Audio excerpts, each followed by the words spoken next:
안녕하십니까, 정지현입니다. 2020년 3월 25일 장전 체크 포인트입니다.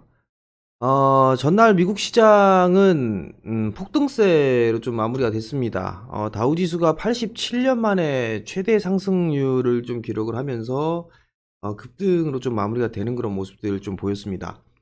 다우지수는 11.37% 상승 마감을 했고요. S&P 500은 9.38%, 나스닥은 8.12%, 필라델피아 반도체 지수는 11.15% 상승으로 마무리가 되는 그런 모습들을 좀 보였습니다. 미국 정부가 추진 중인 대규모 부양책이 곧 의회에서 합의가 될 것이다. 이런 기대감이 좀 형성이 되고 있는 그런 사항들입니다. 스티븐 무누신 미국 재무장관과 낸시 펠로시 하원 의장 등이 합의가 임박했다라는 그런 발언을 했습니다. 그렇기 때문에 기대감이 좀 형성이 된 그런 상황들이고요. 월스트리트 저널에 따르면 미국 정부와 논의 중인 부양책은 1조 6천억 달러에서 2조 달러에 달하는 것으로 알려지고 있는 그런 사항들입니다. 그렇기 때문에 상당한 부양책을 사용을 할 것으로 좀 예고가 되고 있는 그런 사항들인데요. 미국뿐만 아니라 중국 쪽도 8,800조? 이 금액, 어마어마한 금액에 있어서 부양책을 좀 할 것이다라고 전날 오후에 좀 전해지는 그런 소식이 전해졌었는데요. 여기에 따라 전 세계적으로는 경기부양책을 쓰고 있는 그런 사항들입니다. 연방준비제도가 무제한 양적 완화와 회사채 매입 방침을 발표를 했습니다. 여기에다가 대규모 재정정책이 가세하게 된다면 시장 안정화 효과를 낼 것이다 라고 기대를 하고 있는 그런 사항들입니다. 여기에 따라서 미국의 대부분 종목군들은 상승을 해주는 그런 모습들을 좀 보였습니다. 그렇기 때문에 한국 시장도 양호한 그런 모습들을 좀 보여지지 않을까라고 좀 판단이 되는데요. 미국 시장이 좀 급등이 나오면서 지표들도 조금 안정화가 되는 그런 모습이에요. 빅스 지수도 안정화를 좀 찾아가고 있는 그런 모습들을 좀 보여주고 있는데, 크게 밀렸다가 아래 꼬리를 달고서 움직임이 좀 나왔었어요. 이 부분이 조금 찝찝한 그런 모습인데요. 어찌됐든 간에, 빅스 지수가 안정화를 좀 찾아가고 있는 그런 모습들은 긍정적이다라고 보시면 좋을 것 같고요. 또 하나는 이 하이힐드 채권 수익률 스프레드인데요. 아직까지는 확장세가 지속이 되고 있는 상황입니다. 2016년도 유로존에 대한 위기, 이 부분들이 터졌을 때 당시보다도 일단 올라가 있는 그런 상황들이고요. 과거에 서브프라임 때는 상당히 좀 큰 폭으로 상승을 했었죠. 이 정도까지 올라가는 그런 모습들을 보여주지는 않을 것 같습니다. 왜냐면 미국 쪽에서 이미 금융위기를 겪었던 그런 부분들이기 때문에 일단 대규모로 부양책을 좀 쓰고 있는 그런 상황들이기 때문에 안정이 되는 그런 모습들을 보일 수밖에 없어 보입니다.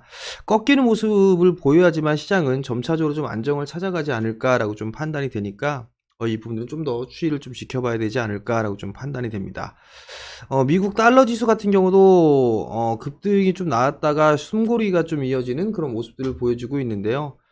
100 이하로 떨어지는 그런 모습들을 보이게 된다면 좀 더 안정을 좀 찾아가지 않을까라고 좀 판단이 됩니다.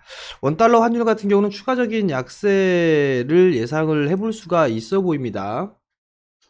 전날 1249원 60전에서 마무리가 되는 그런 모습들을 보였었는데요. 일단 원달러 환율 정고점 자리 때가 1220원 부근이었어요. 그렇기 때문에 1220원 이하권역으로 일단 떨어지게 된다면 그나마 좀 괜찮지 않을까라고 좀 판단이 되는데 이 부분들은 좀 더 확인을 해봐야 되지 않을까라고 좀 판단이 됩니다. 야간 선물 시장은 1.89% 상승으로 좀 마무리가 됐습니다. 기관의 매수세 상승으로 좀 마무리가 됐는데요. 투신 쪽에 있어서의 강한 매수세가 좀 나와줬었고, 반대로 외국인 쪽 같은 경우는 매도로 좀 전환하는 그런 모습들을 좀 보였습니다. 한국 시장 같은 경우는 추가적인 반등 시도가 충분히 좀 나올 수 있지 않을까라고 좀 판단이 됩니다. 전날 미국 시장 전 대부분의 섹터가 상승을 했습니다. 그렇기 때문에 산업재 쪽과 에너지 섹터가 강세 마감이 좀 됐기 때문에 한국 시장도 여기에 따른 흐름들이 좀 전개가 되지 않을까라고 좀 판단이 되고요. 낙폭과대에 따른 기술적인 반등은 지속될 것으로 예상을 하고 있는 그런 사항들입니다. 다우지수를 좀 보게 된다면 11선 자리 때까지는 상승을 해주는 그런 모습들을 좀 보였었어요. 일단 뭐 V자 반등 형태의 흐름들이 나올지는 좀 체크를 해봐야 되지 않을까라고 좀 판단이 되고요. 나스닥 시장 같은 경우는 11선을 훌쩍 뛰어넘는 그런 모습들을 좀 보였었고요. 추가적인 반등 시도가 좀 나올 수 있는 그런 자리대에 왔다라고 좀 보시면 좋을 것 같고요. S&P 500 같은 경우도 11선 자리대는 아직까지는 올라오지는 못했습니다만 추가적으로 상승을 할 수 있지 않을까라고 좀 판단이 됩니다. 어찌됐든 3대 지수가 상승을 해주는 그런 모습들을 좀 긍정적으로 볼 수 있다라고 좀 보셔도 좋을 것 같습니다. 한국 시장 같은 경우도 일단 여전히 외국인 쪽에 수급 체크가 좀 필요하지 않나라고 좀 판단이 됩니다. 한국 시장으로 좀 돌아보게 된다라면 오늘 아마 11선 돌파 시도는 좀 충분히 나올 수 있지 않을까라고 좀 판단이 되거든요. 여전히 미국 쪽에 있어서의 부양책, 중국 쪽에 있어서의 부양책, 그리고 한국 쪽에서도 대규모 부양책을 좀 발표를 했죠. 100조 원 규모의 부양책을 좀 발표를 했습니다. 거기에 따라서 충분히 반등의 추가적인 반등 시도는 좀 나올 수 있지 않을까라고 좀 판단이 됩니다. 전날 수급적인 부분들을 좀 보게 된다면 고객예탁금 23일 기준이죠. 7천억대의 고객예탁금 증가를 했고요.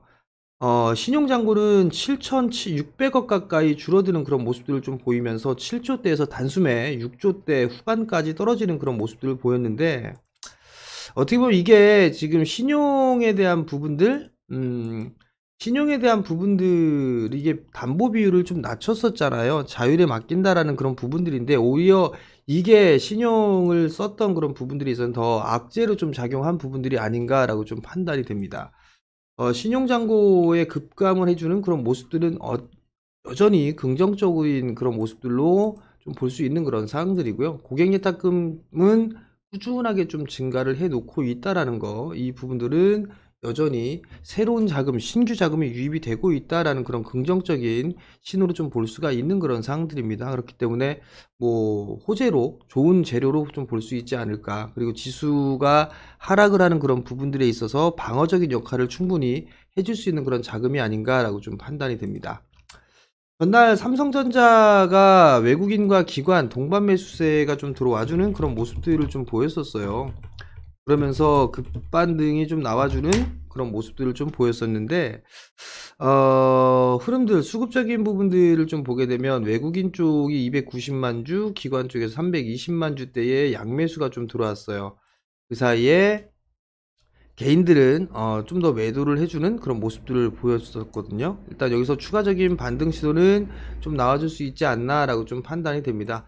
다만 이제 어제의 흐름들을 좀 보게 되면 선물 쪽에서 9,300억 가까이 외국인 쪽에 매도가 나왔었어요.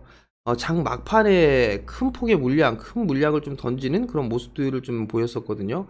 누적 기준으로 좀 보게 된다라면 누적은 매수 쪽인데 일단 일정 부분에 좀 차익 매물이 쏟아진 그런 부분들이 아닌가라고 좀 판단이 됩니다. 그 이외의 흐름들을 좀 보게 되면 여전히 뭐 기관 쪽에 저가 매수가 4거래일째 거래소 들어와 주고 있는 그런 모습들이고요. 코스닥 시장 같은 경우는 외국인 쪽과 기관 쪽 매수가 여전히 좀 들어와 주고 있는데, 전날 같은 경우는 개인 쪽에서 1,800억대의 매도 물량이 좀 나왔다라는 거, 수급이 일단은 전환되고 있다라는 부분들에 있어서는 긍정적으로 보셔도 좋지 않을까라고 좀 판단이 됩니다. 시장에 있어서는 오늘 지금 보게 되면 미국 시장 쪽에서 산업재 쪽 섹터가 특히나 강한 그런 모습들을 좀 보였었어요. 그렇기 때문에 오늘 한국 시장도 산업재 쪽 섹터의 흐름들이 좀 괜찮을 거고, 근데 사실 전반적인 대부분의 업종군들이 다 올랐던 그런 모습들을 좀 보였었고, 아시아 시장 먼저 선반영이 되고 난 이후에 유럽 시장과 미국 시장으로 넘어갔단 말이에요. 그리고 나서 다시 아시아 시장으로 좀 넘어왔는데, 어제처럼 이렇게 큰 상승이 나올지는 좀 더 지켜봐야 되지 않을까 싶어요. 뭐 외국인 쪽과 기관 쪽에 있어서 강한 매수세가 유입이 된다라면 상승은 좀 할 수 있겠지만, 어제처럼 큰 폭의 상승은 다소 좀 힘들지 않을까. 그래도 기술적인 반등, 추가적인 반등 사이클은 좀 들어갔다라고 좀 보시면 좋을 것 같습니다. 여전히 대부분 개인 투자자분들 손실권역에 있는 그런 사항들이에요. 손실권역에 있는 그런 사항들이기 때문에 일단 반등을 좀 더 기다려보는 그런 전략이 좀 좋지 않나라고 좀 판단이 되고요.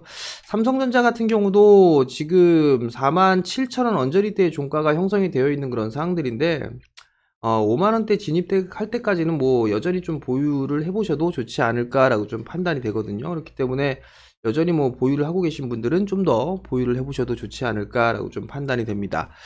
그 이외의 종목군들, 뭐 유가적인 그런 부분들로 인해서 정유주들이나 화학주들 상당히 좀 많이 빠졌어요. 특히나 뭐 SK이노베이션 같은 종목군들 상당히 좀 많이 빠져 있는 그런 모습들인데, 낙폭이 큰 만큼 낙폭이 큰 만큼 SK이노베이션 같은 경우는 기술적인 반등 타이밍이 좀 들어와 줬었죠. 좀 더 나올 수 있는 그런 모습들이고요.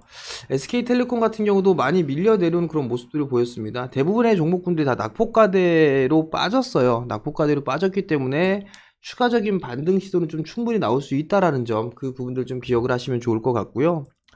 수급적인 부분들은 여전히 좀 체크를 해봐야 된다라는 거, 그 부분들을 꼭 보시고, 그 다음에 환율을 체크해야 된다라는 거, 그리고 유가에 대한 흐름들, 이 부분들도 좀 체크를 해봐야 되지 않을까라고 좀 판단이 됩니다.